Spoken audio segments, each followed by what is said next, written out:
tiger on the prowl. I'ma make it go wild. I'm original, and I told you so. I'm a kid in the candy store, with the leather on the denim. I ain't the cure, I'm the venom. If you wanna find me, find the taillight. Something's coming in, you're gonna wanna take a red eye. It's time to go. It's time to go. Get ready. Get ready. Get ready. Don't blink, don't blink. Get ready. Get ready. Get ready. Don't blink, don't blink.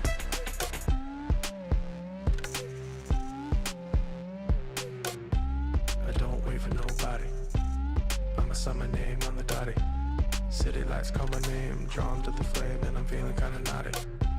I hit the ground running, step out the door and I'm stunning. Better hold tight cause you know what's going down. I'm setting the pace cause this is my town. So get ready. Get ready. Get ready. Don't blink, don't blink.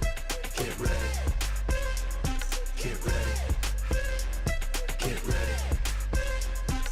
Don't blink, don't blink.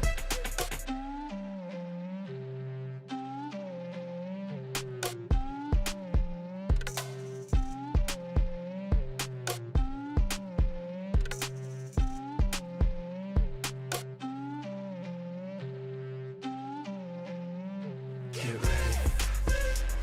Get ready. Get ready. Don't blink, don't blink. Get ready. Get ready. Get ready.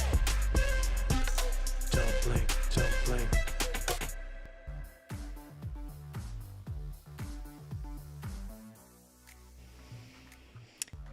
Good day, good morning, good evening, good all the things. You are with What Up Wednesday. Keely Dunn, FH Umpires. That's me, and you are the third team. I am so happy you're here joining me today.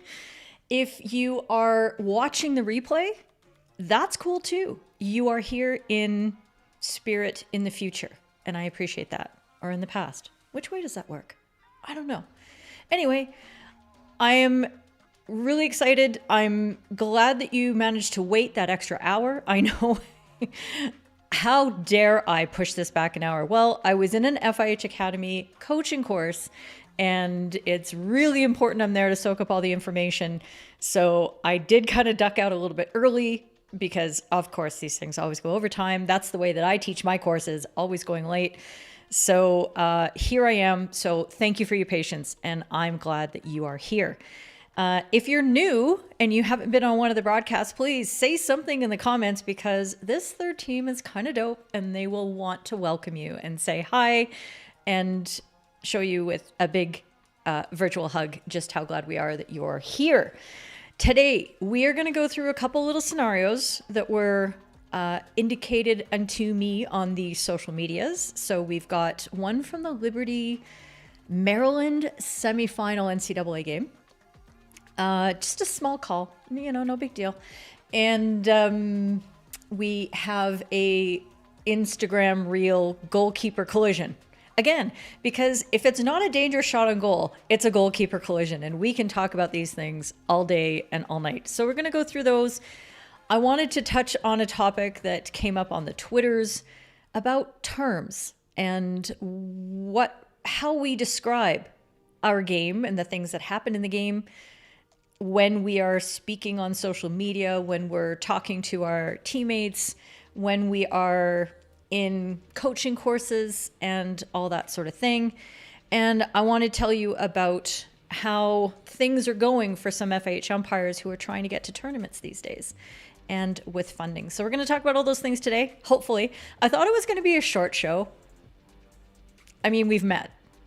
So short is not really a way that I do shows. It's going to be a Keely hour. It's just going to have to be. But before we do all that, let's say hi to people because I love to do that. Who is on board? Who got first? Absolutely. Rachel Davids. I got to have like a little first alert, like a flashing trophy or something that I put up on the screen. So there you are. You're already empty on the wine, man. All right. All right. It's that kind of day. I hear you. I hear you, friend. Tim Clay is here. Yay. Good to see you. And what? I know it's addictive.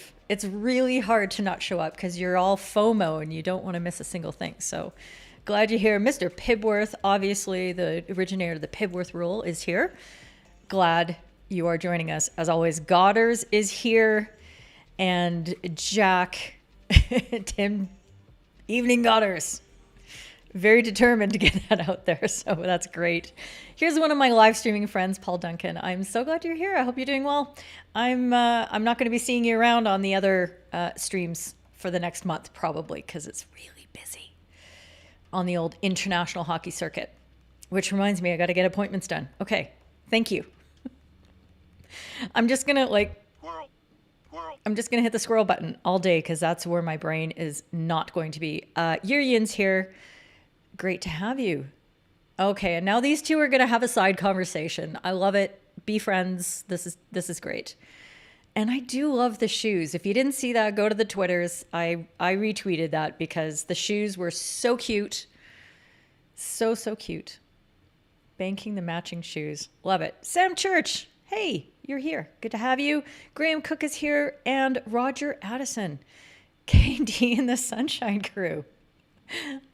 That's a new one. I've never had that one before. I like it. You were catching them on last week's session. Well, I hope it was good and useful and all that kind of stuff. For some reason, I have no music anymore and I don't know why. But that's okay. Here we go. Instrumentals. Just play this. Nope, I don't want that. I don't want that. I'll figure it out. Or it's going to be silent. We can do this. We've been doing this for many, many weeks. Okay. Before we get into the content as well, I just wanted to throw out some flowers, as I like to do. First of all, big warm welcome to Mr. Clay, who joined the FHU 3 team. Third team, FHU 3T, words. Who knew? So Tim's joined us. I'm really happy to be being able to work with him. He was at his very first huddle on Monday. So for those of you who are part of the yellow third team and you haven't been coming to the huddles, what is wrong with you? I'm just kidding. If the huddles don't work for your time and you want to have a sit-down chat with me and a few of your other yellow team members, let's set something up, okay? So I don't want you to feel like if you can't make it on Monday at 8 p.m. GMT, that you're never going to be able to get a hold of me again. That is not how this works. I am here for all of you all the time. I don't have a life. I'm just kidding. I do get busy. But here's some flowers, okay? First of all, I wanted to congratulate Mr. Austin Paquette. No, this way. Austin Paquette is a young person I've been working with for a long time here in Calgary, and he has just been promoted to the international panel for outdoor. So Austin, I'm so proud of you. It's been quite a road for you, and the fact that you have kept sticking to it is just, I'm just really proud of you, and I'm looking forward to seeing what you're going to be able to do as you get to the next level and hopefully get some appointments coming up. So good on you, sir. We saw this guy last week, but the hits just keep on coming because it's his month. Like November is like the best month he's ever had in his life, I think. Well, umpiring wise. Ridge got the news that he's been promoted to the elite panel. Is it the elite panel or the advancement panel? Oops. And there's a spelling error. Give me some slack, kids. Give me some slack. But he has been promoted on the outdoor panel, and he's made the international panel for indoor. So Ridge, again, air horn. Awesome for you. And then last of all, I wanted to congratulate a longtime FH Umpires follower, Fritz Wieland.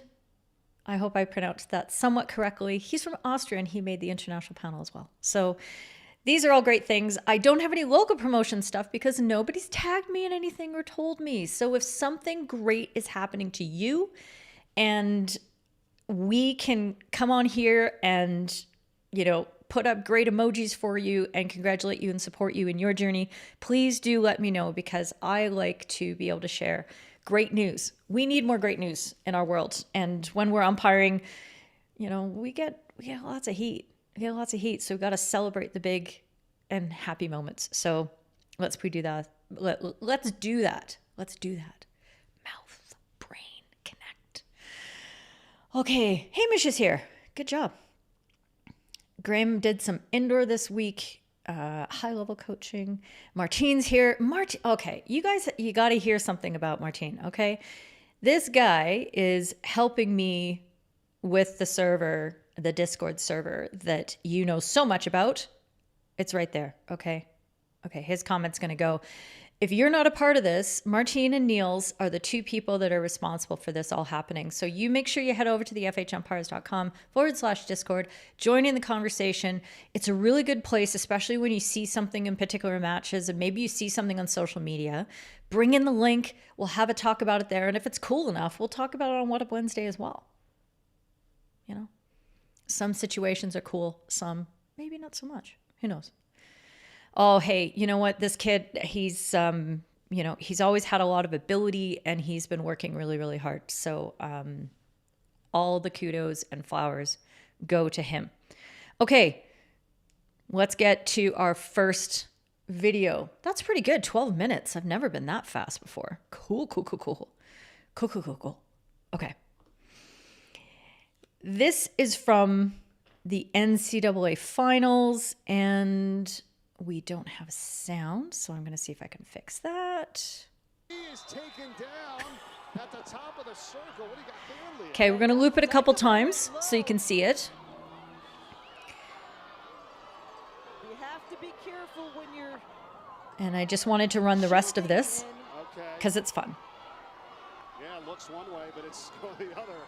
And now, Speaking of that, Bolton in front, the shot, score, Liberty wins it. The Flames are heading to the national championship game. Intercepted. Okay, so this is the beginning again. I want you to hear the whistles and everything. 5-hole. Gets hit. No call. Verlag the other way from Maryland. She is taken down at the top of the circle. What do you got there, Leah? yeah, Dykema went low.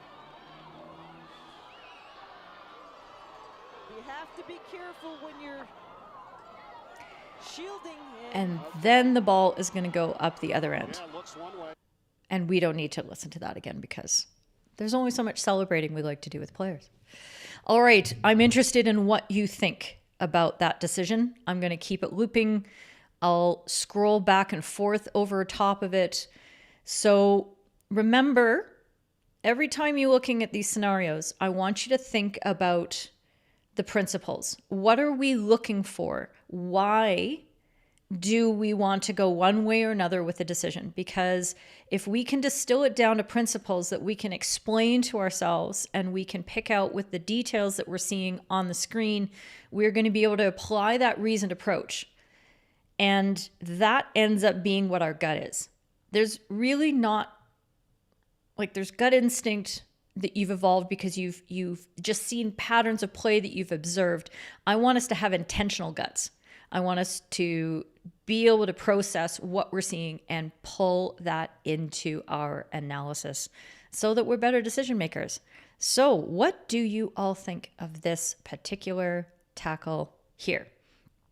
Okay, I'll wait to see what y'all think. There's some good latency on the comments today. I don't see a lot coming in. Maybe I'm missing something. Who knows? Talk to me here, friends.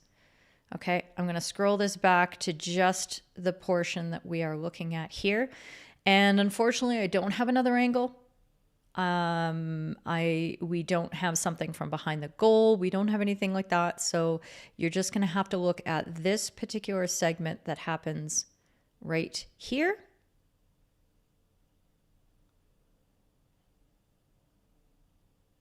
Okay.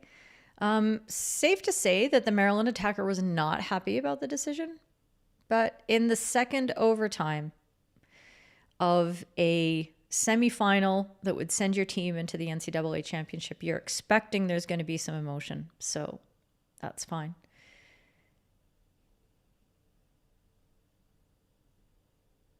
Anything there for you? Let me know. Okay, I'm going to see what Hamish has to say. The white player gets low and looks very intentional. However, black player is obstructing by shielding and backing in. Correct call and a good advantage at the start as the black player was through. Well, okay. So just pulling that back a little bit, the free hit is called for the defense in this situation. So that's one tangle, but that's good advantage to get the black player through to be in the situation of the tackle. That's probably what you're talking about, Hamish. So I'm just going to translate that for you. But thanks for that. Let's see what everybody else has got here. Luke, the forward approaches the D and drops the ball behind her and leads with the body to obstruct. Meanwhile, the defender moves into the channel of the forward and just gets the ball, but there is contact made by the defender. Okay, so lots of details, and I think Luke is going to come back with what he would have decided in that, because I'm not sure with all of that what he would have done. Roger, the attacker, shields the ball from the defender. Free hit defense. Hi, Stefan. Kia ora. No problem. Not mad. Godders is happy with the free hit defense. He's going to be circumspect with his comments. I like it. Lars, hi. I think this is your first, is this your first What Up Wednesday, Lars? I'm not sure. Anyway, glad to have you. Black player turned away from the defender. At the moment, the white player initiated the tackle, so you'd say obstruction. Urian, a penalty stroke because the attacker, the ball carrier, went down in the circle as a result of the physical contact from the tackle. Okay, so that's a different perspective. So we're going to come back to this one, Urian. And thank you for going out on a limb with that one and letting us know. Rachel agrees with Hamish and Daniel. The attacker gets very low, but black is obstructing. It's okay, Urian. It's cool.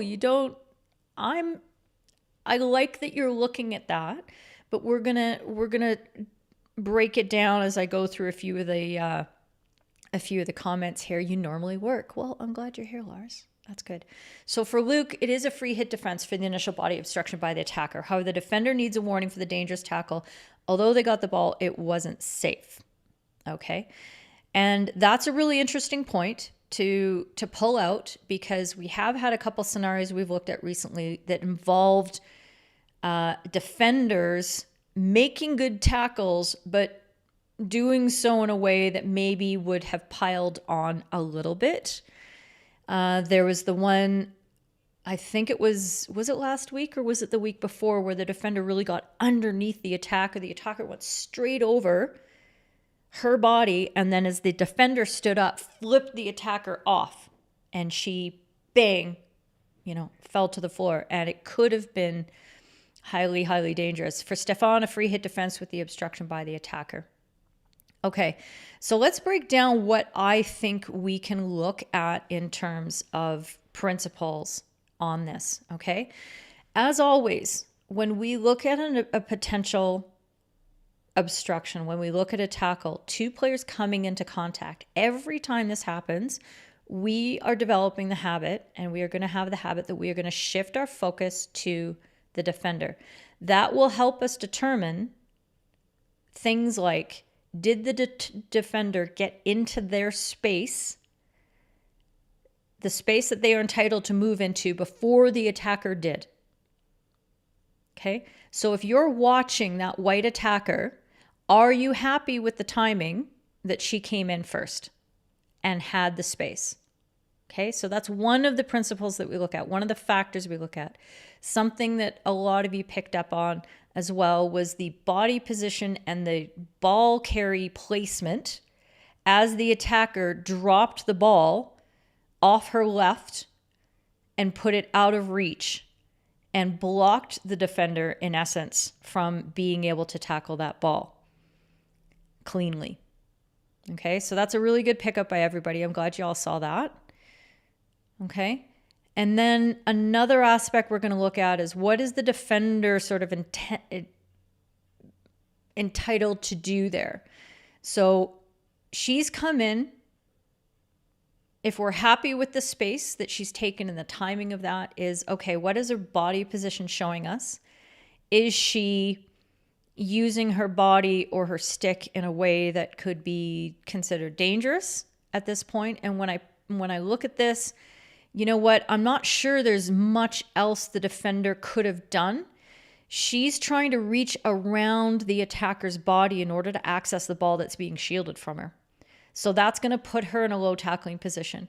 She doesn't do what the defender did a couple weeks ago, which was really get underneath, and then with the strength of her legs and her lower body being able to toss the play over top. She actually absorbs the impact of the attacker's movement straight into her body, and I think takes the brunt of it.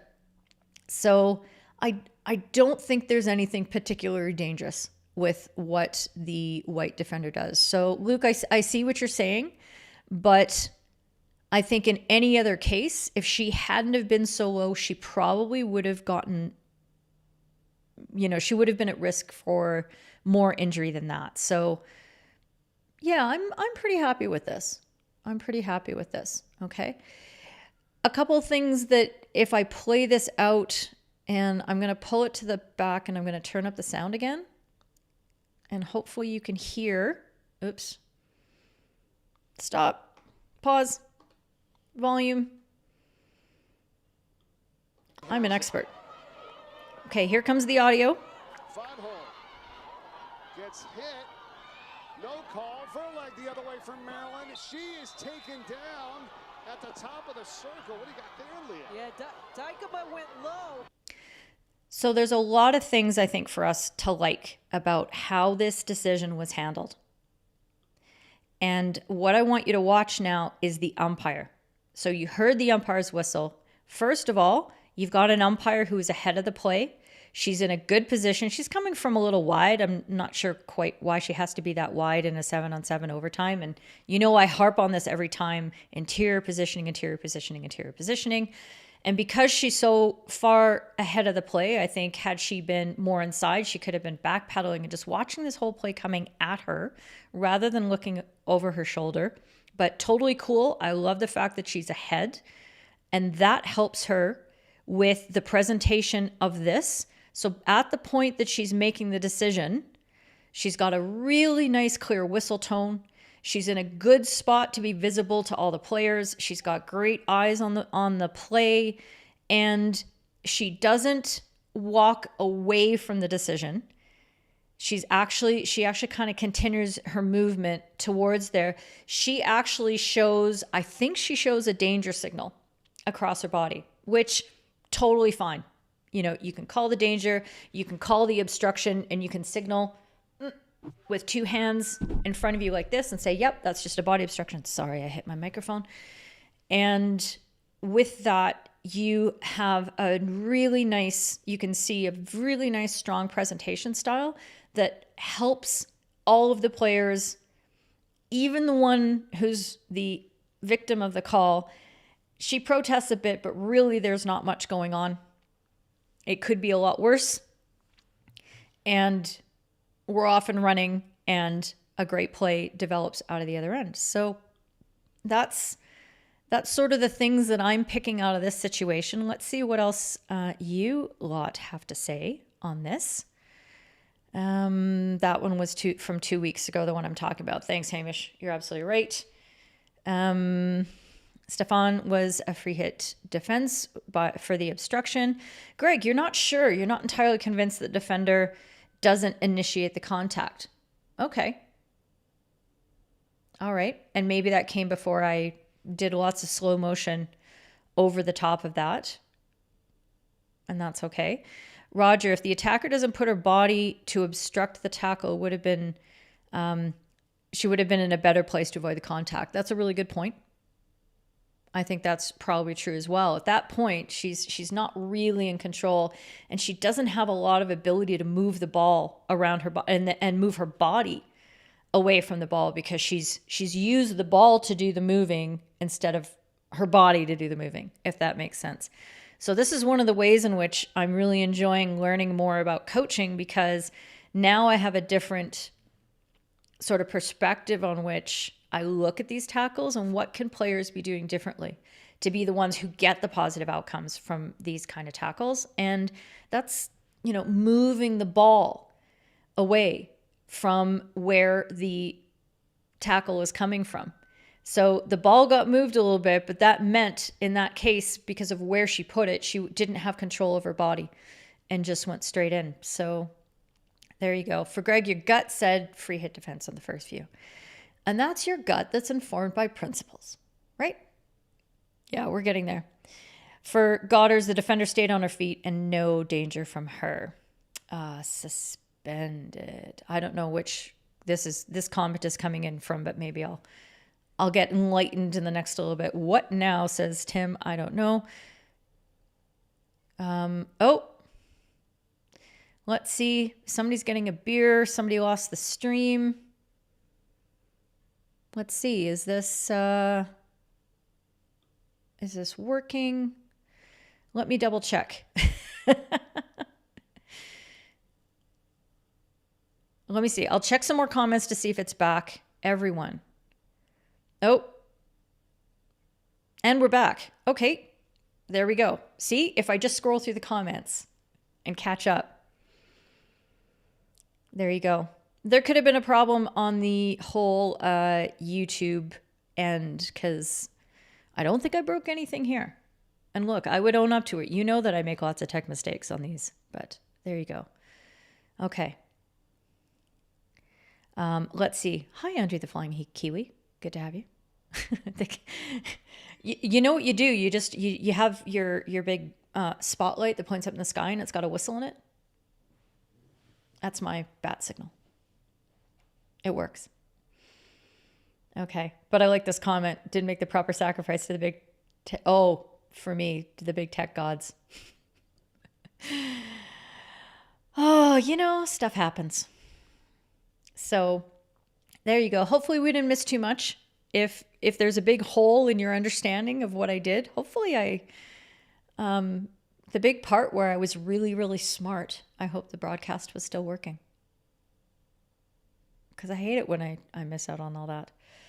Okay, we do have some smiles. It did come prior to the slow-mo. Okay. For Lars, you'd preferably stop play earlier. The player went down, hands to the head in the midfield. Okay. Okay, that's an interesting point. Let's have a look at that, Lars, and make sure that we're not super mad about what happened here. Okay. And I see what you're saying here, Lars, in this particular first tackle collision.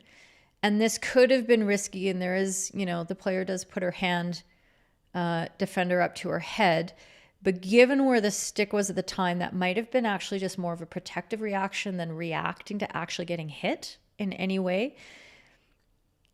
And I think as an umpire, you're going to be very mindful of the fact that it's a defender who's gone down and the attack is coming in 1-on-2, not a great, it's an underload, but they're coming in to try to penetrate the attacking circle at this moment. So if that white player gets up immediately, you are not going to stop the play because you could be interrupting the winning goal coming up here. So I know that doesn't really, that doesn't finish off. Okay. Martine is Discording me. So I'm going to go into the Discord to see what's happening because I can't really answer that at the moment and see what's going on with the broadcast because maybe things are still going wrong. Man, that would suck. I've never had a problem like this. Okay. Talk amongst yourselves. Keep commenting. Entertain each other.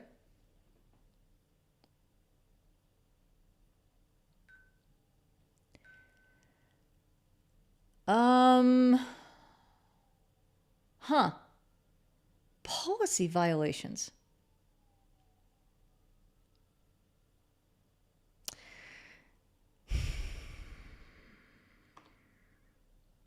Okay, gang.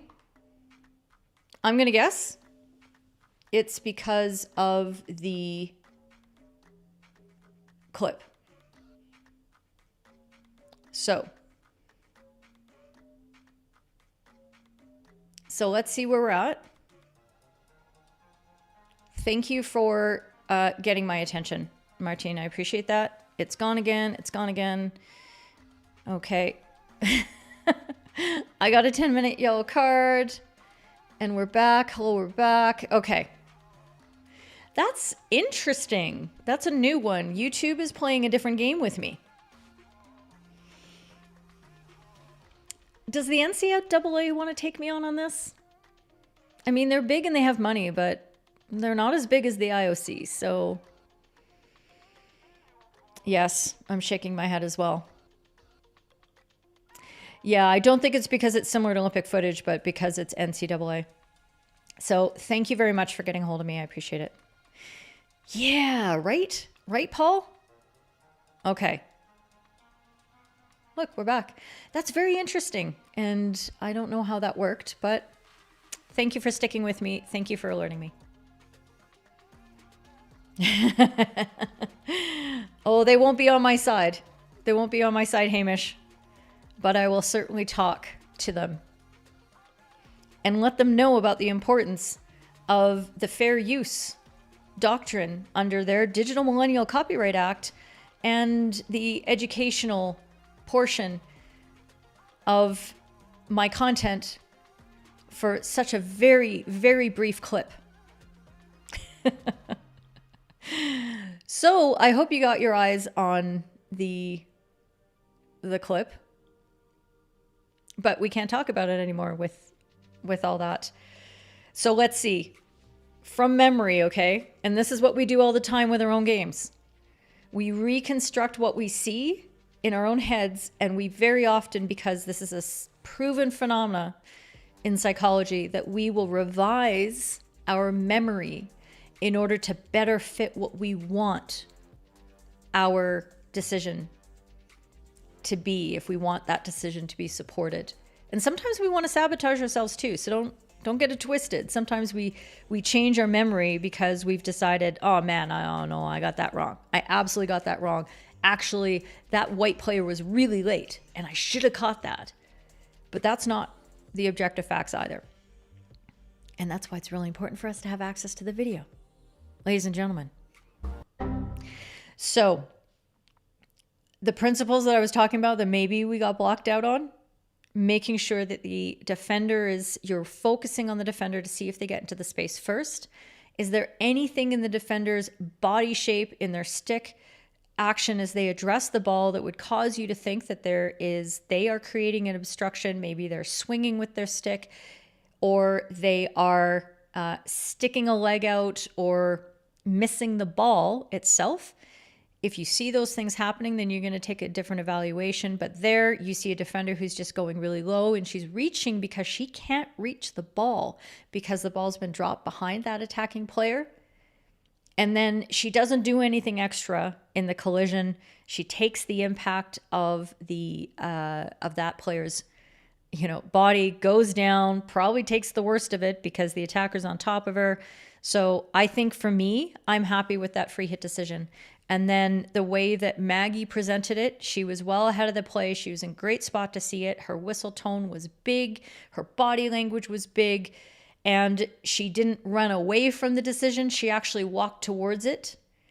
And part of that could be, okay, I might have to deal with an injury here. But also part of that is the presentation, showing that she is right there and she's confident in what she's doing, making eye contact with the players, and she's okay. So those were the things. Okay, and I've gone to lawyer mode. It's hard. It's hard not to. All right, let's go into our second scenario, and let's see how many algorithms I can trip with this one. Oh, people. Information wants to be free. Run. I didn't think I had the audio on this. Okay. This was from the Instagrams, and who do I have to thank for this? Peter Winter. Peter Winter sent this to my attention, and we're just going to watch this loop around. Now, the footage is bad. It's pretty low res. We only have the one view, and because of where the goalkeeper's kicker is at the moment of the collision, maybe we're not entirely sure what happened, but I'm here to listen to what you have to say, and let's talk about what we're looking for. Are we watching the attacker, or are we watching the goalkeeper and their timing on all of this? Okay. Hamish, that's class. That's just a regular Monday for Hamish. I like that. I mean, hey, sometimes you do what you got to do. Okay. Execution by firing squad for the attacker. Absolutely no contact. Penalty stroke and a yellow card. Very contradictory, Greg. Do you want to like dissect this a little bit more? To be fair, I don't think this is much of a dive. I think he gets smoked. He gets his legs taken out right from underneath him.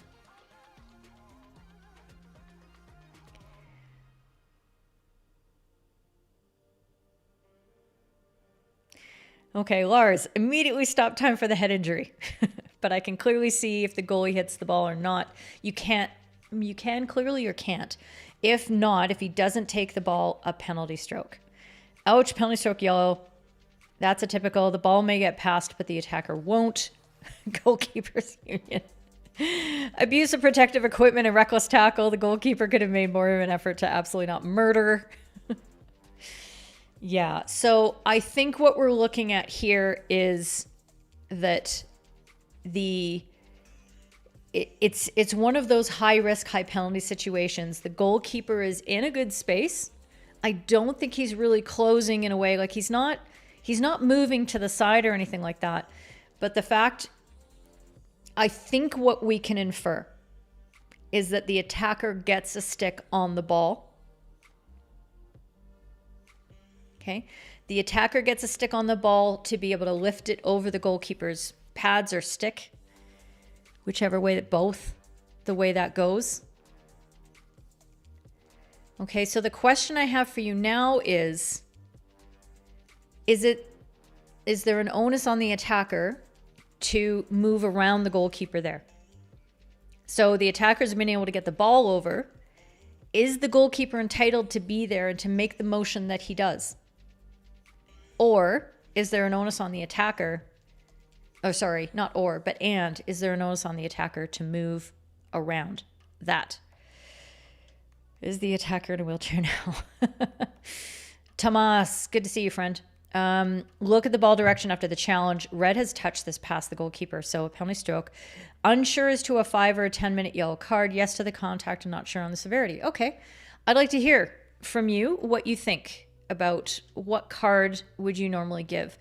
And I can pull up the FIH briefing little summary about what we're looking for from the different categories of the cards, because that really does help us out, doesn't it? Briefings. Do. Okay, so I'm gonna just pull this right into the scene on the fly like a boss, because I can do this. Whew. Okay, so this is our yellow card offenses that we're looking for.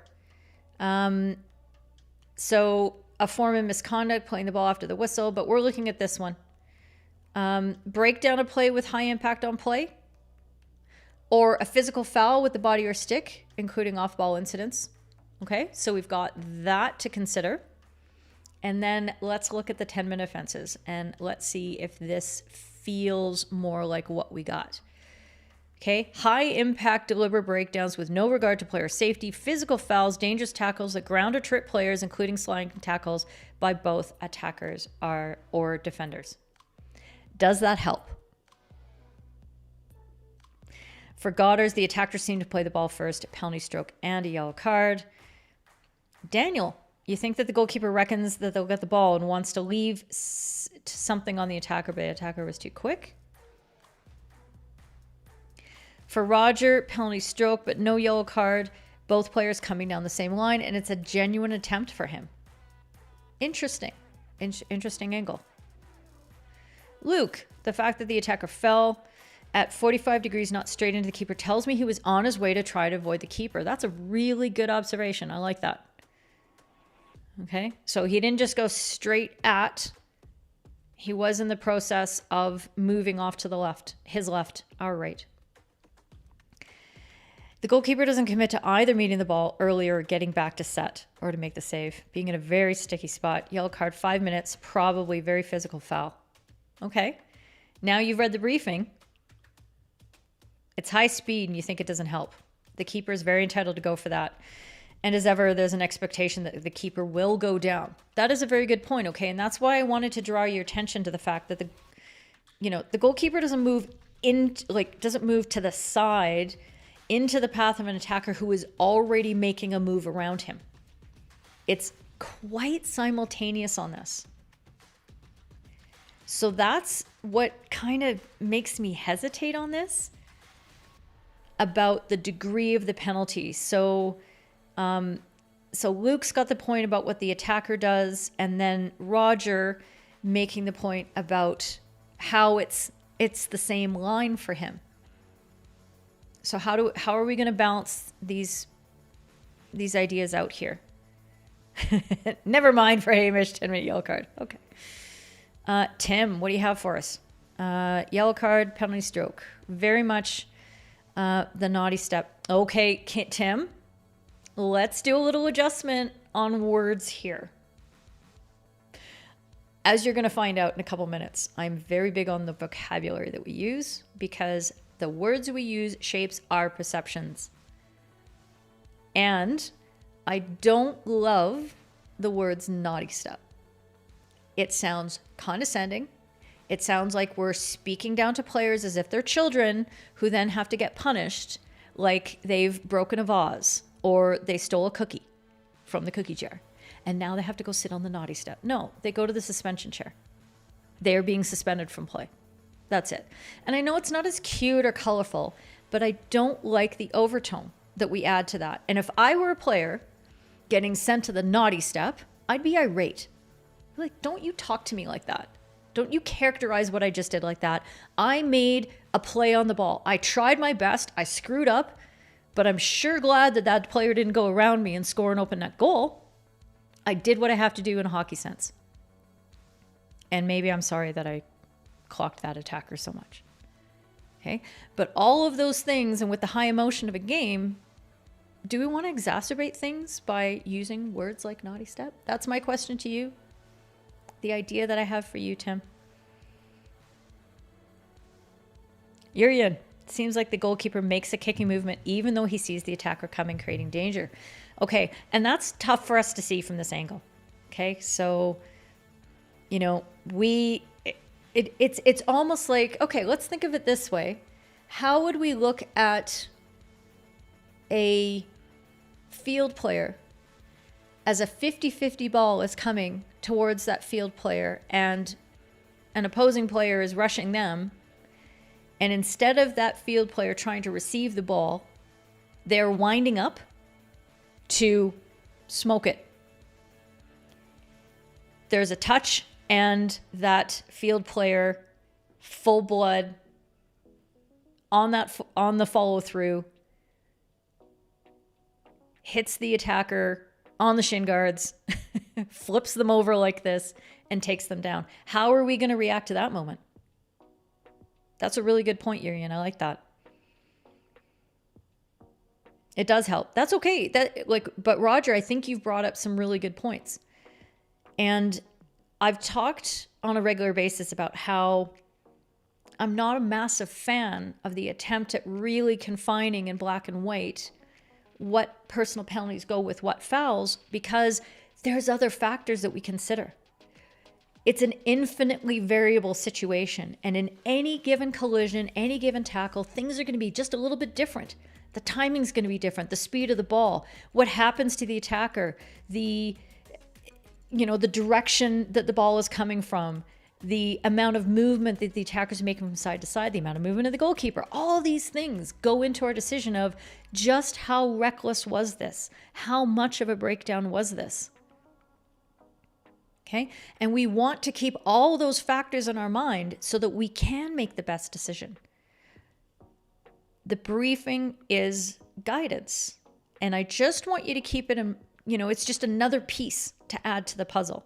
But it's not the only piece because it doesn't explore all these things that we see when we're looking at these plays. Godders, keeper and forward are both moving and both have responsibility. Keeper gets it wrong and pays the penalty, definite yellow card. Okay, and Godders, would you give a 5 or 10? I'd like to know. Daniel, you'd want a 5 because you'd be pretty darn sure you meant to hurt the attacker for a 10. Yeah, I mean, what I want you to think about, Daniel, is that it's not, players don't intend the outcomes. They don't intend to commit a foul. They're not like, yes, I'm going to give up a penalty stroke here. The word intention has been misleading us for decades. What we're really trying to focus on and what will allow us to make more accurate decisions in these situations is the notion of recklessness. And if they are reckless as to whether the result will be, well, I'm going to take the chance, I'm going to take him out because that's better than the alternative. It's better than me playing more cautiously, getting it wrong, and the attacker moving around me and scoring into the open goal. Right? So reckless is a better keyword, I think, for us to think about. To the attacker would have made contact irrespective of getting the ball or not. Right? So that's the concern I have with laying this out as a 10-minute yellow card, is that the attacker doesn't have a ton of control either. Okay? And is he looking after himself? You want players to go full bore for the ball. You want that from a competitive aspect. You want it from a excitement perspective. But is that the best way for that player to have gone through that? It's okay, Tim. We're all learning. We're all learning here. And it's just, I just like to throw these things in because I think we can do better. And when we do better, players are happier. And the game is better. So don't worry about it. I don't know what's happening there. No naughty step. Slapped hand. Oh, that's not even the rant of the week, sir. We haven't even got to the rant of the week. Because if we had, then I'd be pressing the button on my stream deck saying rant of the week and pulling in the graphic that Stefan doesn't think is very good. But I love it. Goddard's keeper rushes. He does make a small check step, but he still goes through with the forward motion. Yellow card. But you didn't say what number. 5 or 10, sir. Knowing that we don't have the rest of the game in context. It may well be, friends, that this is fourth quarter. We've had a yellow card previously for a reckless physical play that didn't trip them, didn't bring it down, but it was a breakdown, and that was a 5. So you're not going to go with a 5-minute yellow card for this to that team, for example, because now we've got a cumulative effect of warnings that have not been heeded by the team. So there you go. Tim, let it go. It's okay. I still love in the room. If he'd gotten the ball first, it's a great tackle, but he doesn't. Yeah. And that's the interesting part about the notion of recklessness is if he gets it right, we're like, yeah, he's got it. If he gets it wrong, we say it's reckless. So is that a skill execution? And should that goalkeeper know at that point that he's unlikely to get that right? I guess that's what we're talking about. Man, we're gonna keep going with this. 10-2. Okay, duly noted. Graham, as a keeper, your mind is seeing it as you approach the top of the D, that player's getting there first and either the man or the ball getting passed, but not both. That's fair enough. And that's good. I'm not a keeper. I don't know anything about the keeping world. It's a mysterious, cloaked universe and shrouded in fog and mystery and riddles wrapped in enigmas. It's something I don't know anything about. Okay, so for Goddard's, you want a 5-minute because you think the keeper was focused on the ball but got it wrong, not super reckless. You know what, Goddard's? I'm thinking that you've you've got that one on the head. We're back to agreeing. Oh, there you go. Risk versus reward. Right. And that's the way that we wrap up the reckless versus result sort of conundrum. But I'm just intrigued by it because I'm worried there's something I'm missing in that. Right. And Daniel's picking up on this with his comment. Isn't it still reckless if he kicks it where he intended to kick it, considering his follow through on the attacker? Like, is he allowed to kick that attacker that way? If he gets the ball, if you have two field players in this situation, and the field player, the defender, makes full contact with the ball, hits it up to a teammate up the sideline, and absolutely smokes the attacker running in. Are we okay with that? Is that the right balance? Do we expect the attacker to do more to protect themselves? Would the attacker have done something differently if he's bearing down on a field player? I think maybe. So is the attacker making the right choice here by going straight at this goalkeeper? Should the attacker have exercised more caution? I think so. And that's why, for me, I'm going with Goddard's 5-minute more than the 10-minute, despite the fact that it's a tackle that brings a player down in the circle. Or despite the fact that it's a tackle that trips a player and brings them down to ground. Okay? So maybe that would make me very unpopular with particular umpire managers. But if I'm the umpire manager, I'd be happy with my umpire being able to lead me through. And this is how you would do it on a debrief, right, Godders? I know you're the same way. Is that you would ask the umpire, okay, what did you see? And just like we are doing right now here on the show, is you'd say, what did you see and how did you come to this decision? And if they can lead through the way that we've been talking through the principles, as an umpire manager, I'll be like, okay. And the other thing I would look at is what effect did that decision and the way it was delivered, what did it have on the rest of the game? Did we have a fight break out 5 minutes later because everybody's really pissed off because they were expecting the long arm of the law to be a lot more harsh? Okay, so these are the things that we would look at from sort of an evaluation perspective and assessing whether this is the best decision for us to have gone to. And we are missing a better angle. Yeah. Yep. You may be lunatics, but you're the second most important person on the pitch. Well put. I love it. Greg, you're not sure it's comparable to field players, though, because there's different expectations. Yeah, there is. There is, but there's also...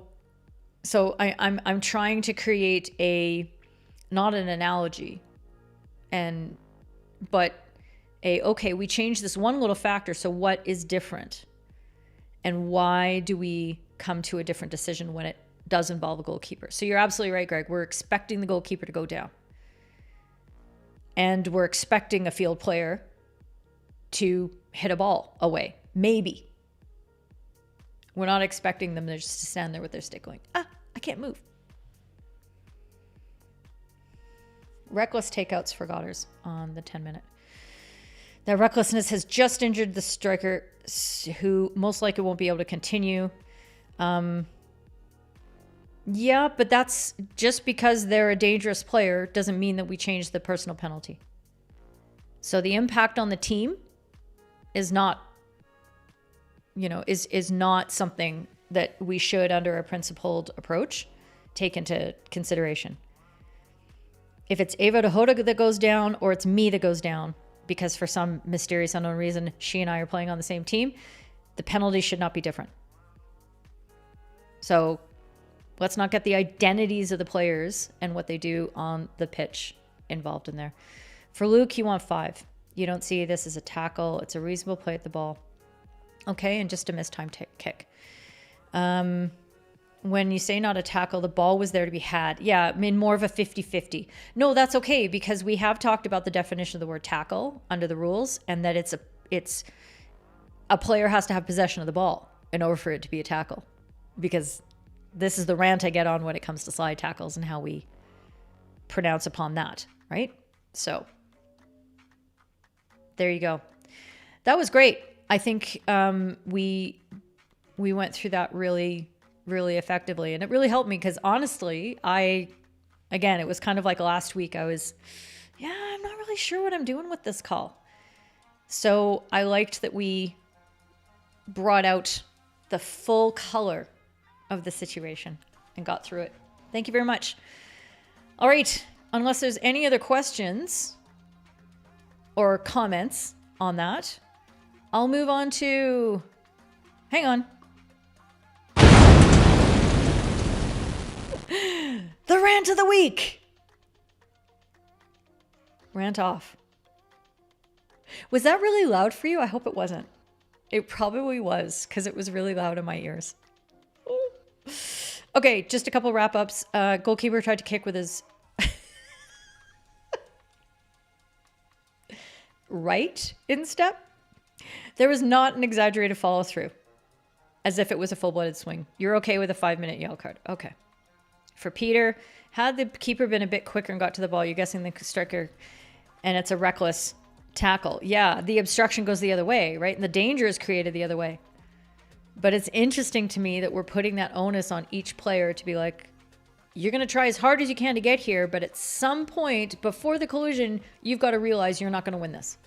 And you have to do something to not cause danger to the other player. And that's tough, right? So that I think we need to have that empathy when we look at what players are trying to do on the pitch. Oh, dear Lord. Sorry.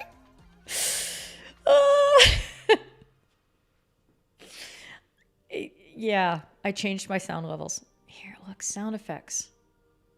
Was it a system audio thing? It was system audio. Turned up to 100.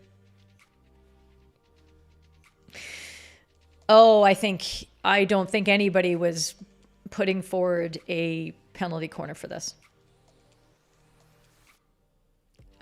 Because it's deliberate.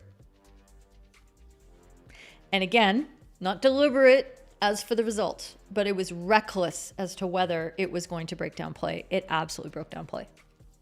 Inside the circle. So we don't even have to look at a probable goal. Okay. All right. Thanks. Okay. Let's do this again. Oh. And see, now I'm nervous about playing the system audio. Okay, I'm not going to do that. I'm just not going to do the rant of the week again. Dutchy McDutch. What do I think about the Dutch guidance? Dutchy McDutch. If a player is brought down because of a tackle foul and it's a yellow card, it's 10 minutes. Okay, so you probably popped in a little bit late. And I'll do it again because it's valuable. Because here it comes. Here it comes. Here it comes. This is also the same as the FIH briefing that I was showing before. It's the same thing. It's a dangerous tackle that grounds or trip players, including side tackles by both attackers and defenders.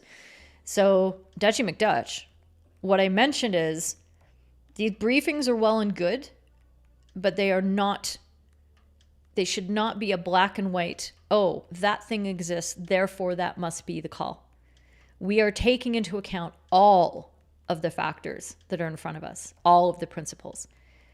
And there's a real tension in umpiring between being consistent by making calls according to a black and white criterion and making the correct call that may be different depending on a very small piece of information that changes from situation to situation.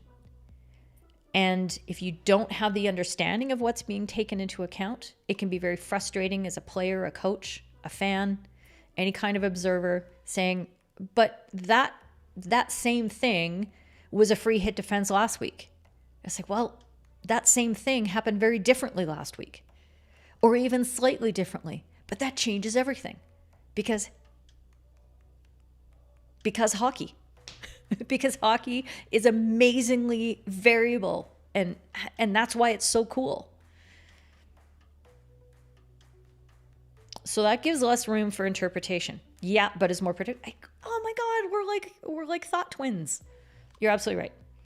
No, that's okay. That's okay. It's good to bring that up again, and I hope everybody understands my view on that and the way that I apply that. So I think it's a great starting point. It's good information to have, especially when you're a little bit, you don't know what all the factors are and you don't have the experience of picking all these things out and weighing them in about 0.3 seconds and making a decision in a big game. Okay? That's why we get paid the big bucks, because that's challenging. That is really, really hard. So it's good to have that piece of the framework in place. But I don't necessarily think it's the end all be all. And if I get in trouble for saying that, okay. So let's move on to the Twitters. Okay, we're at 60 minutes. I'm keeping an eye on the time, mostly because I will pass out if I have to sit at this computer for more than 6 hours at a time. So on the Twitters, I can't even remember how it started. Does anybody else?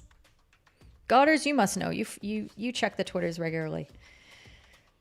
But I had the occasion of being able to rant about my top 10 list of hockey terms that don't exist or / are incorrect. Said list, subject to change on whimsy.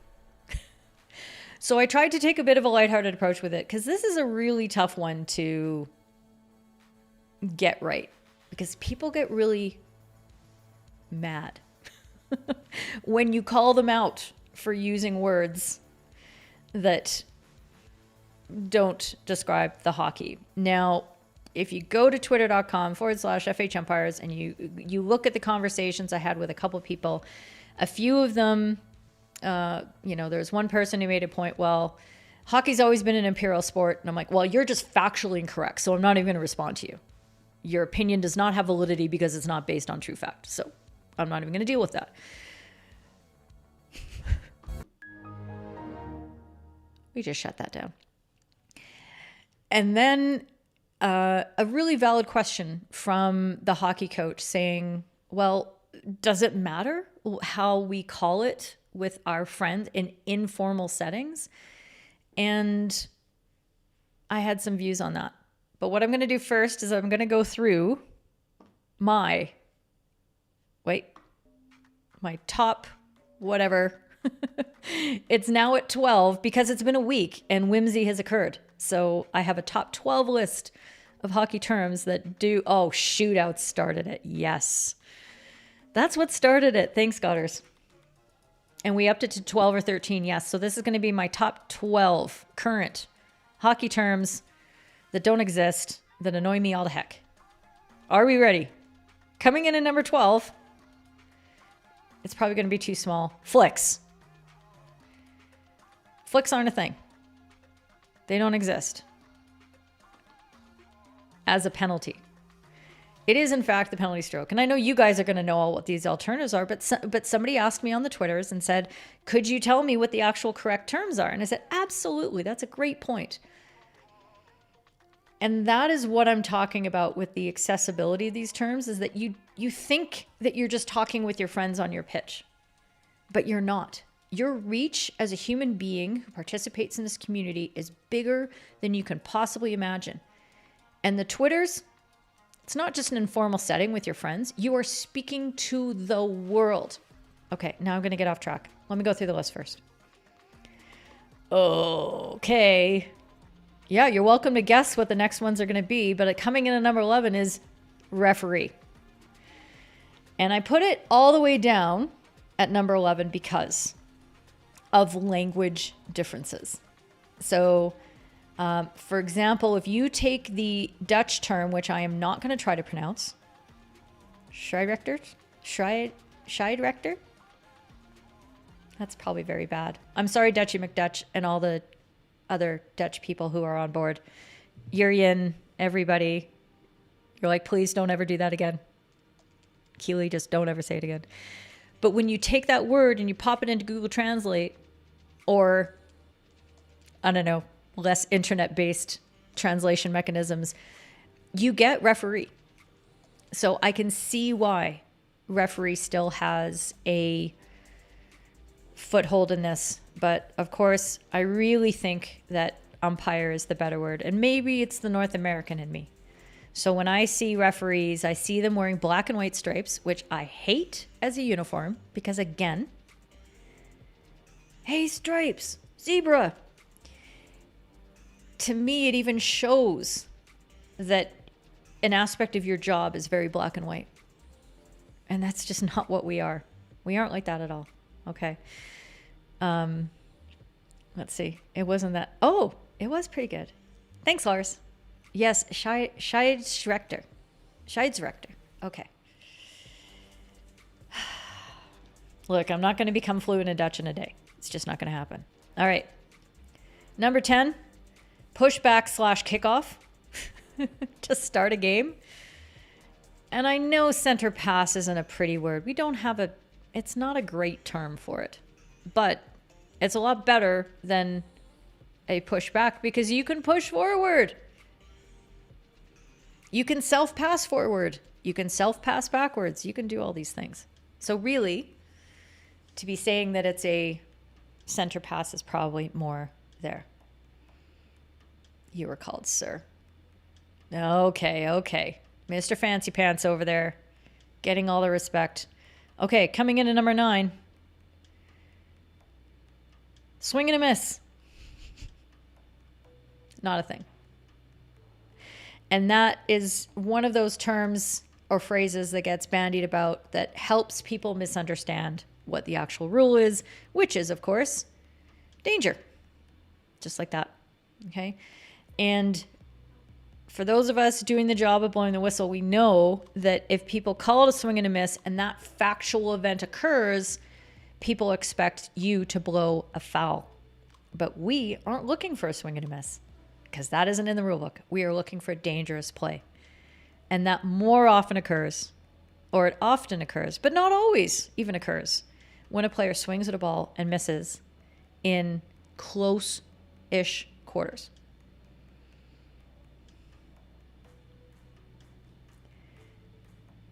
Why not just say the match starts? Do you have to say push back? Can't you just say we start at noon? Like, do you have to have a word? We have words like that because culturally we've been trained that there's supposed to be a word like that. I'm just saying. Okay, now remember we're only at number 9 and 10. These aren't like the big ones. So there's room for wiggling on these a little bit, but not as we get higher up the list. Coming in at number 8, 16 or 25 yards. This is actually, I'm looking at this going, that can't be 8, but that's because I'm really mad at the ones that are higher on the list. Okay. Godders, do you know exactly when we changed the rule book into metric? Because I don't have rule books prior to 2000. That's when I became an international umpire. Dating myself. And I don't know exactly when this changed, but I know it changed somewhere in my competitive years. So when I was either playing provincial or varsity hockey, I just don't remember which one. And of course, it's 15 meter or 23 meter. And I know 14.63 or 22 point, I don't know. I can't remember because it doesn't matter. But what matters is that we are dealing with the metric system. There are no yards anywhere in the rulebook. Open up the FIH rulebook in PDF. Do Command F or Control F if you're on a forsaken PC and type in the word yard, and it's not going to be anywhere in the rulebook. Facts. Penalties. So somebody said to me, oh, that has to be a penalty. I'm like, okay, which one? We don't have penalties in the football sense. So that one really annoys me because I don't know what the person's talking about. I want to know if it's a penalty stroke, penalty corner, or even a free hit or a free push in indoor. It could be any one of those because those are all penalties. And as was pointed out to me by Sean Edwards on writing on behalf of the MPUA Twitter, yeah, that's definitely a thing.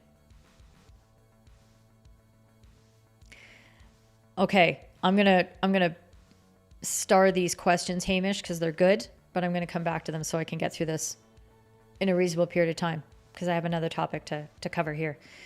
Cage. A couple of you even said, what the hell is a cage? Exactly.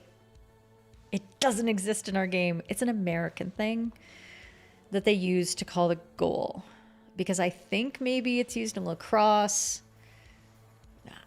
Maybe it's used in lacrosse. I don't even know, but obviously it's a goal. And the word cage just makes it sound like our goalkeepers are being confined, and they are beautiful creatures of the field who are allowed to roam freely within their circle, somewhat freely within the 23 in outdoor, but not outside of that during the match.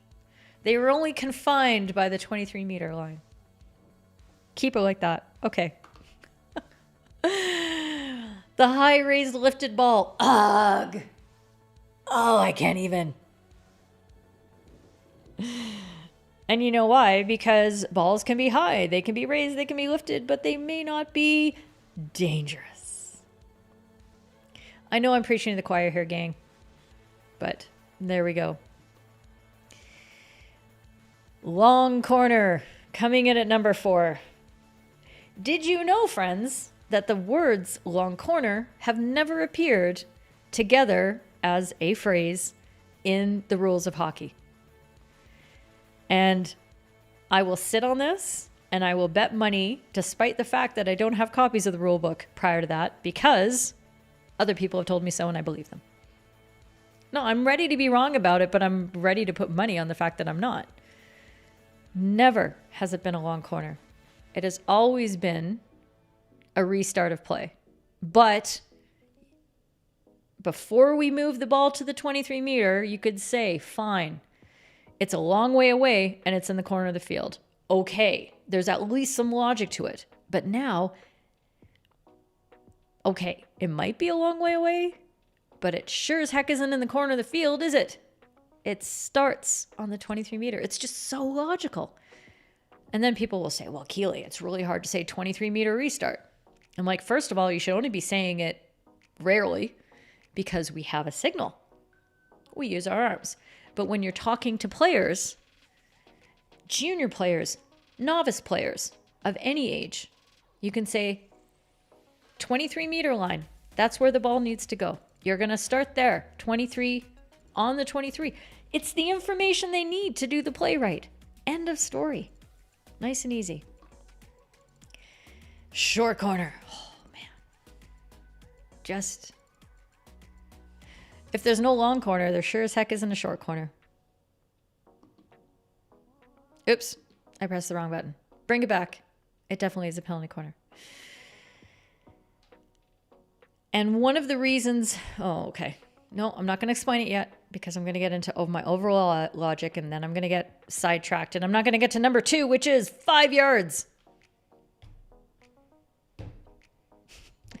And now this isn't even 4.63 meters. Okay. It changed from 5 yards to 5 meters in the rule book. The 5 meter dotted line is 5 meters away from the top of the circle, not 4 point whatever. 5 meters is 5 meters is 5 meters. 5 yards is too small. Not by a lot, but it's too small. So it's the incorrect, blatantly incorrect term to use. And yes, I know we've talked about this, and this is why long corner stays at number 4 instead of being higher on the list. It's because I know it's still there, but this is why we do have accommodations. But you guys took this idea of long corner that the English people were saying that was never in the English rule book and put it in the Dutch book. Wasn't there. Anyway, okay. Are we ready? Number 1, as alluded to by Godders, the thing that kicked it all off, my most hated misnomer in the game of hockey is shuffles, shuttles, running penalties. Man, are you kidding me? It is, in fact, a shootout competition. Ladies and gentlemen, end of story. I had an interesting conversation with a member of the FIH who was observing this conversation online and actually contributed the working document that the FIH is working on.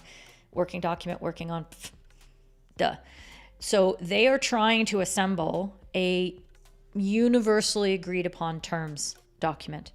And you might say, why the hell are you doing that? I'll talk about that in a second. And he asked me privately, okay, so, but what's an individual part of the shootout competition? And I said, well, it's a shootout. We were actually misnaming the shootout competition by calling it a shootout. It's not. So if you read the regulations under the FIH general tournament or any of the variations of the tournament regulations, the whole thing is the shootout competition. And then each individual attempt is a shootout. That's it. Problem solved. Ladies and gentlemen, it's all fixed. Okay? So if you're wondering why are you a pedant, Keely? How did this happen to you and why have you stayed this way for so long? One of the things that I've realized is that in order to gain a common consensus around what our game is, how it should be played, which has a lot more flexibility than how it should be umpired, we have to agree on the way that we describe things. So when we get into discussions on the social medias or on Discord and somebody will say, well, this happened to me the other day and this is what happened.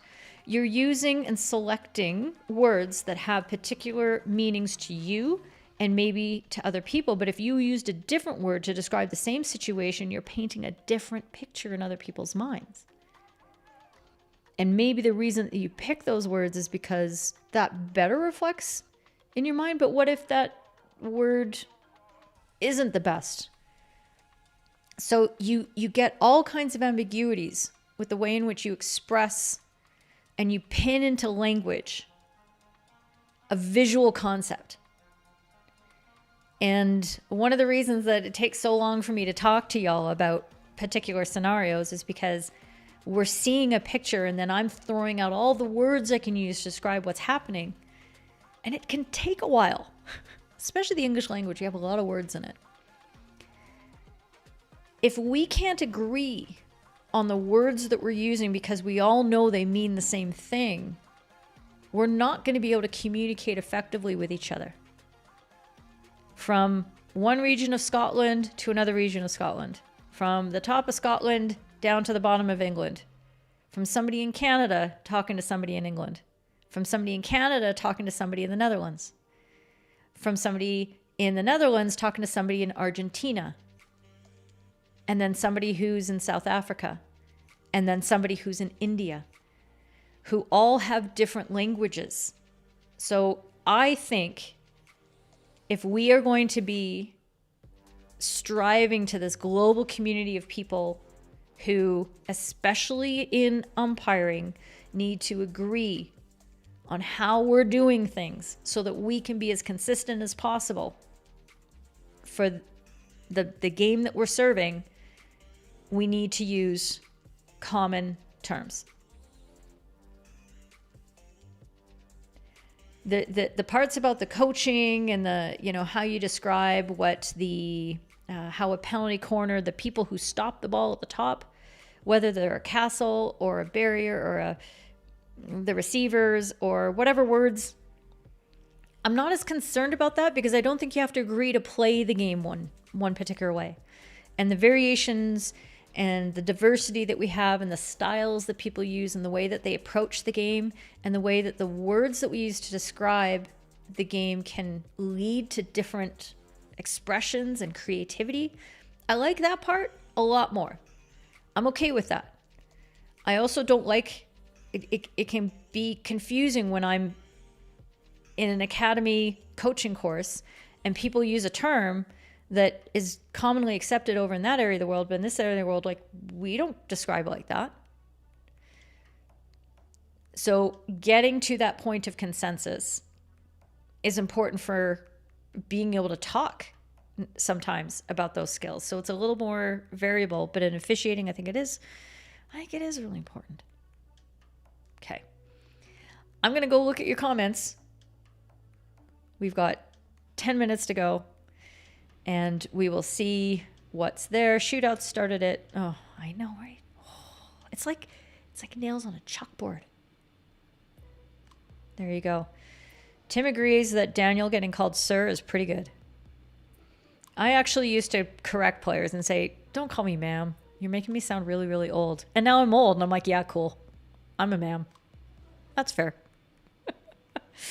You've always called it a hit off. Well, what if it's not hit? What if it's pushed? What if it's an aerial? What if it's a self pass? It's interesting though. Again, variability. But if you were saying, okay, well, hit offs at 5 p.m., I'd say, who are we hitting? Is somebody hitting on somebody in a bar? I need to understand this. I wouldn't know what you're talking about. Hamish, how about when we're talking about when the match will start, pushback? Oh, okay, we talked about this. Okay. Also, if the player does a swing and a miss inside the 15 without creating danger, is the call still a free hit defense? What do you think? And that's the whole reason why I don't ever want somebody to describe it as a swing and a miss, because that's not a foul. It's not in the rule book as something that should be penalized by an umpire. Missing the ball because you took your eye off it and you don't have enough skill, we don't penalize bad skill. We like to, and we can get sassy about that and cheeky and say, yeah, I don't like that skill, so I'm going to penalize it. But nah, we don't. We penalize what we're told to in the rule book because those are the things that can make the game dangerous to a small degree or to a very large degree. So no, if it's a swing and a miss, I don't care where it happens on the pitch. If nobody's put in danger, it ain't a foul. Bang. End of story. Okay. Ollie! Nevin! Hi. He's here. You finally have a Wednesday free and you forgot to tune in. Replay squad. That's you. And now you understand what I meant by penalties. Yeah. And you may have laughed aloud. Well, good. I'm glad I'm funny at times. That's good. You thought the cage referred to the pitch area that's usually fenced in. Well, there you go. It's ambiguous. It's confusing. And a cage is something. See? It's not a thing. Okay. You've only heard a cage to describe the pitch boundary and fence. Well, you haven't watched enough matches that have been commentated upon by American commentators. Can you petition for it? I'm here for this. Thomas. Inserter versus injector. What the F is an insertion. Okay, you like injection better than insertion.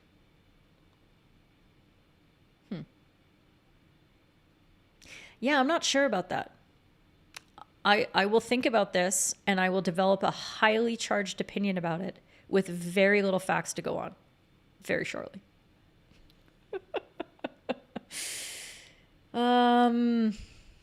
Inserting is placing it in.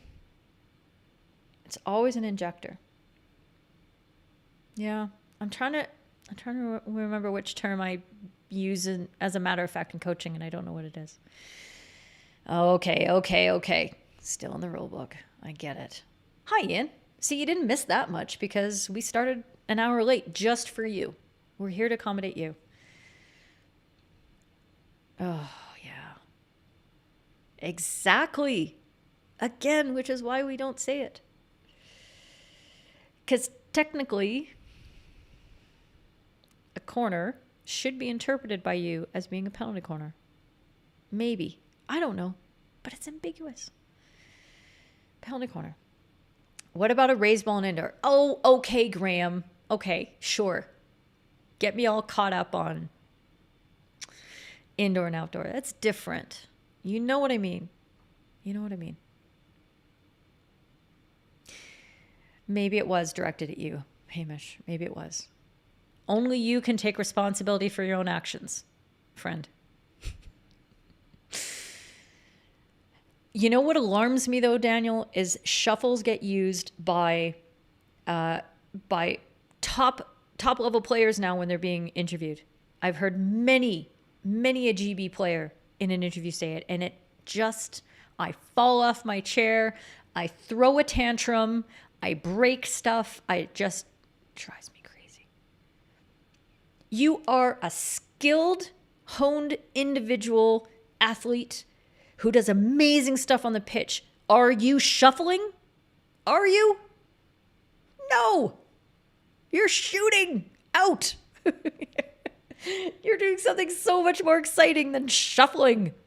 I shuffle on the pitch. I do. Because I'm old and I have knee replacements and I'm terrible.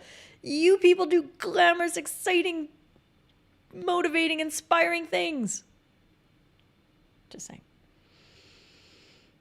It's true. It should be number one.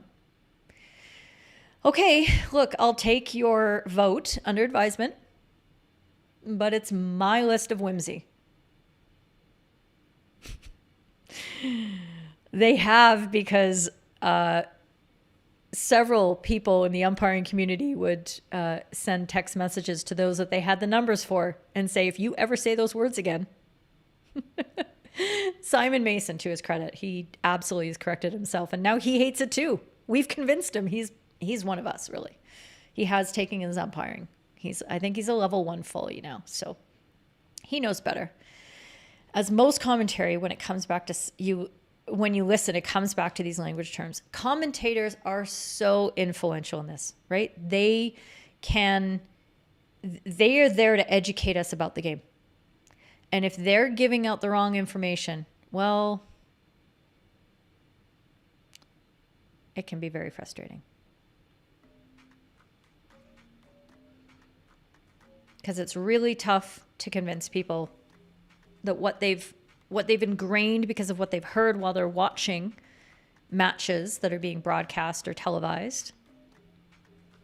It's really hard to convince them that those people who are these omniscient voices of expertise are actually wrong. And that's why, I gotta say, I don't know, I've probably said this before, but watching the Olympics on Eurosport and being able to turn off the commentators was so good. Now, I did miss the commentators who really do add to my understanding of the game.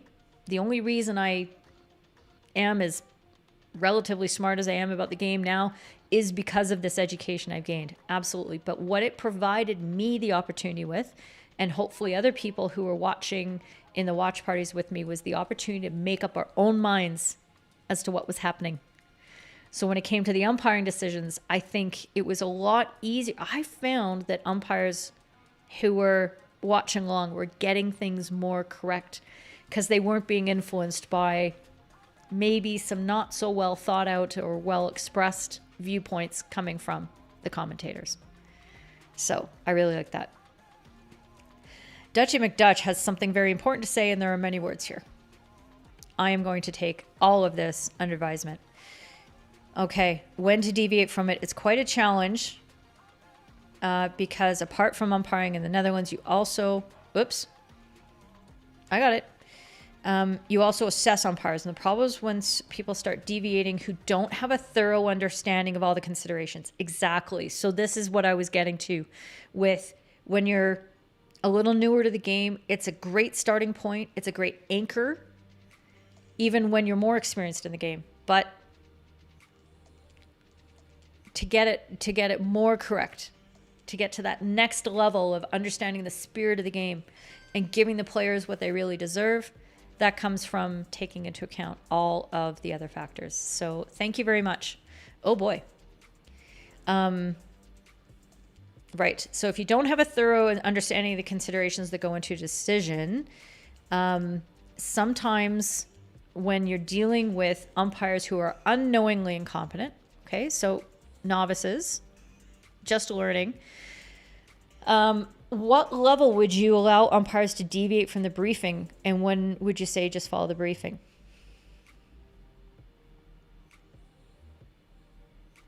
That's a really good question.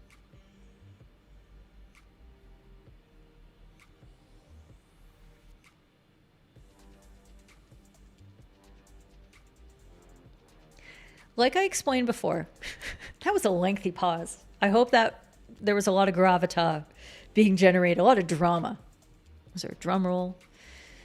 So like I was talking about before, when we talked about the difference between a yellow card and a 10-minute yellow, a 5-minute or a 10-minute yellow card in that goalkeeper collision scenario we were reviewing,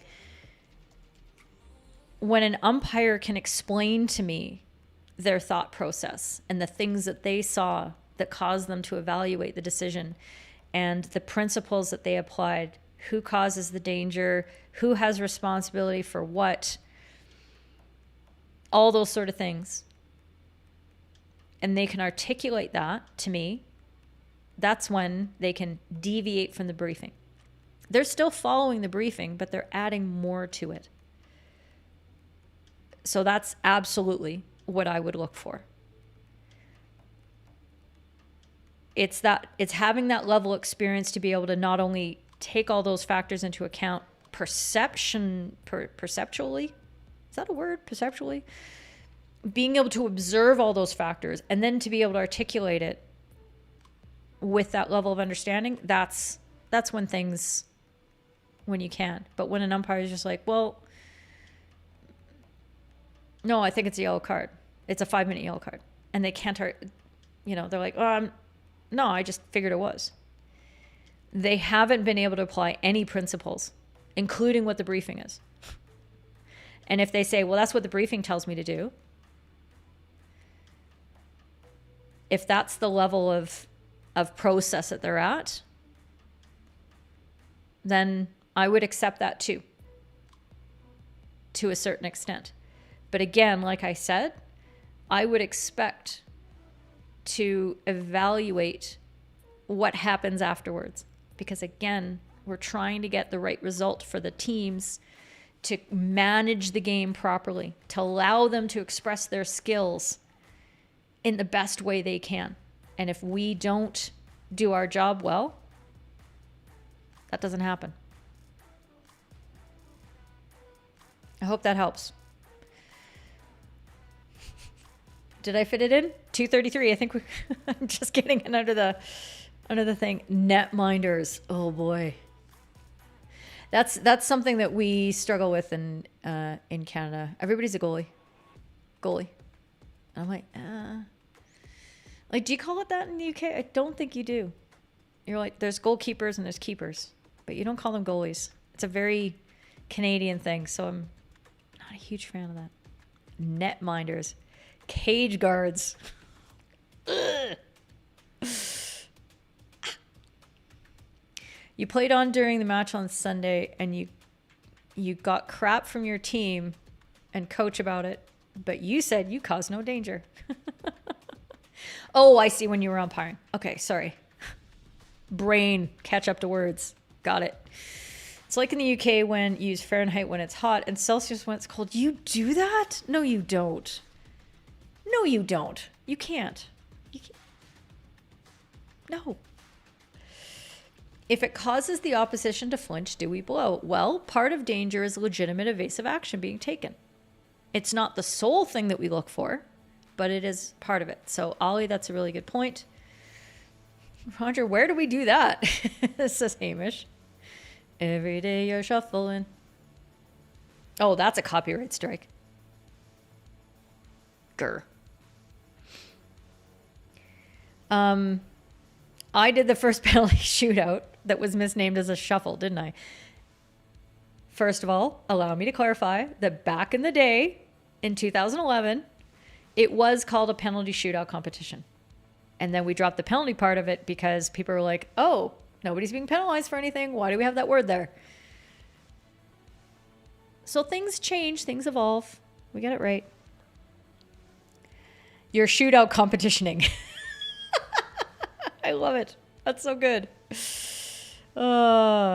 Is it still a shootout competition if it's penalty strokes after a match instead? No, then it's a penalty stroke competition. But that's still a misnomer because they're not penalties. It's just a stroke competition, really. But that's why we don't do it anymore, because it doesn't make sense, because it's a... Anyway. Hi, Freddie Campbell, you're new. I know you. I've never seen you before. Welcome. It's good to have you. Who is my favorite international umpire and commentator? Oh, so hard. I don't like playing favorites, but I have to say Sarah Wilson is, I think is my number one. I love her feel for the game, her ability to communicate effectively with the players, other than the fact she keeps saying raised ball. High ball. She says that. Scotland is the land that time forgot for hockey terms. Just saying. Other than that, I love her decision making. I love her presentation. She had a fantastic Olympics. Did the Olympic final. Yeah. And she was on my show, Umpire at Home with Sarah Wilson. Please go into the YouTube playlist for Umpire at Home and search for Sarah Wilson. It was a really nice show. I really enjoyed talking to her. My favorite commentator, it's got to be Simon Mason. And it's because he also was on my show. I'm such a jerk. But because he really works hard at his own knowledge. And he understands what a role he has to play in helping everybody else along. It's not just his vast experience in the game, but it's the way he's able to share that experience and be able to increase the level of knowledge in people who watch, like me. So I'm a big fan of that. Plus he umpires. So all of those things. Good question. Thank you, Freddie. Yes, this happens instead of a shootout competition using the penalty strokes. Yeah, I mean, that's what we used to do in the old days. And I mean, when I played competitive hockey, I was very good at penalty strokes because I didn't have to move. Moving involved showing how slow I was. But from a stationary position, strong, good at skill-based stuff. So I'm really sad, but I'm really glad I don't play competitive hockey anymore so that I don't have to get exposed not being able to do shootouts.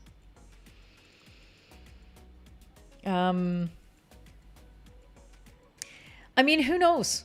Who knows? Something to explore. You say goalies too. Okay. And there were 4 other shootouts until it became a shootout competition. Of course I would say Sarah Wilson. Yeah, I know. I've heard about this. About being, for every, I don't know, some miles north you go, you add another decade to the slowdown of time progression. Lorene and Kuhn close to Sarah. Yeah. Sarah and Martin Madden. I'm going all Scotland, but I have to because I enjoy from Martin the way that he's able to go from being super cool and chill to you are not ever going to F with this guy. Like, I just love that part of his personality. But he's a very different umpire from many of the others because he's completely not academic. He does not analyze what he does. He would never get into this kind of conversation that we've been having for the last hour and 39 minutes about terms or principles or anything like that. He's just like, oh, no, I just go out there and call the game. And I really admire that. Even that's not the way that I operate. A rant within a rant. Oh, man. It's a gift. What can I say? Okay. Really quickly, I wanted to pass something along to you now because I want to get the process started for Brian, but I'm going to explain this further next time. I don't want to keep you. It's been long and I don't want to keep me either. Okay. So Brian Hay got in touch with me. Brian is a, oh, where is my, I can't find my screen share overlay. Is it this? Nope. It's definitely not that. Oh, I'm just going to have to do this on the fly. I can do this. Okay, so there have been obviously things that have happened over the pandemic that have impacted the ability for, sorry, I have to duck and I have to look at overlays, new screen share overlay. Okay, I can do this. That have impacted the ability of umpires to and officials to be able to go to international tournaments. So what has alarmed me right in these current times is hearing that Field Hockey Canada is not going to pay for any umpire or official who's been appointed to a PATH event. And I want to be very clear that the expectation has always been, and the requirement really, is that national associations are able to appoint and then are financially responsible for the travel arrangements for their national appointments to go to events. So Brian here has launched his fundraiser. He's a technical official. He's come down to Alberta and to Calgary to officiate events for us, and he's trying to get to the Pan American Cup that is happening in Chile. So if you can possibly help out with this, man, I don't even know where my text screens have gone. You're going to want to go to canadahelps.com, and I'll try to pull out the link for you. Screen share options. Give me a hot minute. Here it is. Okay. This is the, whoa, when she clicks on the wrong button. So if you go to the address that I'm going to put in the YouTube chat,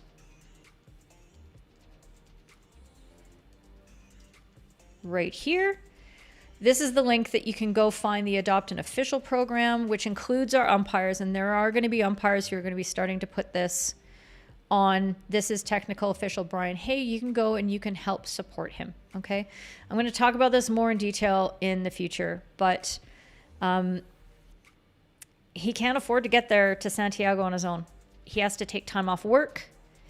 And if technical officials aren't there, matches can't proceed.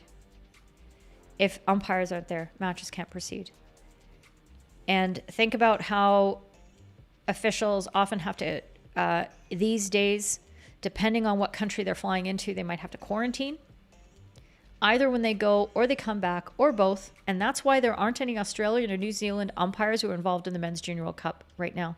They all had to pull out because none of them could handle doing the 14-day quarantine that was required afterwards, in addition to being involved in a 10-day competition, which required them to be there for 2 weeks beforehand. So that's 1 month that they would have to take away from their jobs and their families. Anyway, I wanted to alert you're all to that. And if you can help out in any way, that would be dope. And as our Canadian umpires are needing to get on board with their own fundraising for their activities and their umpires, I might be throwing that out there. If you're an umpire who's also in a similar position, come to me, let me know, because we have a community here and we are here to help. So please contact me, DM me, come into the Discord server, let me know what's going on, and we'll see what we can do. Okay. Let's see. Have I bugged Sarah and Martin to get on the server yet? Martin will never join the Discord server. I'm just going to say that right out loud. It's just not going to happen. Sarah might. She's,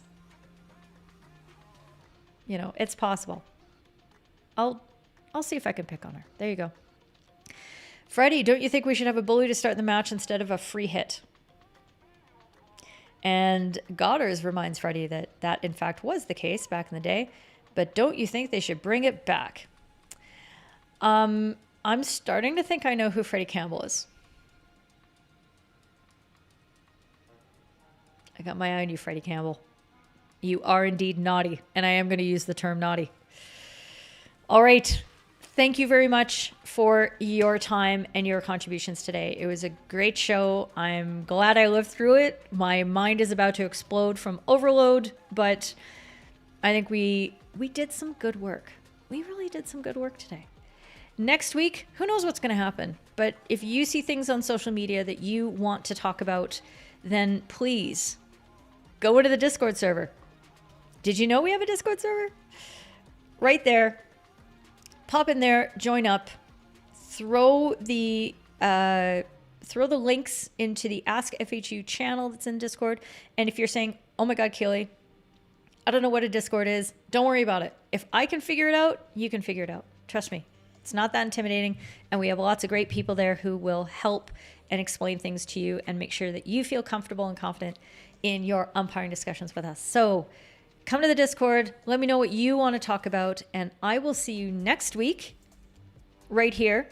Usual time, we're going back to the 1900 GMT time slot. I hope I've got it right. Yes, very good to see you all. Thank you. Thank you. Thank you. Thank you. Thank you. Thank you. Thank you, Godders. Thank you, Rachel. I'm so happy that you are getting lots of games. And let me know when you get into indoor as well. That'll be great. Okay, have a great weekend of hockey, and we will see you very soon. Ciao.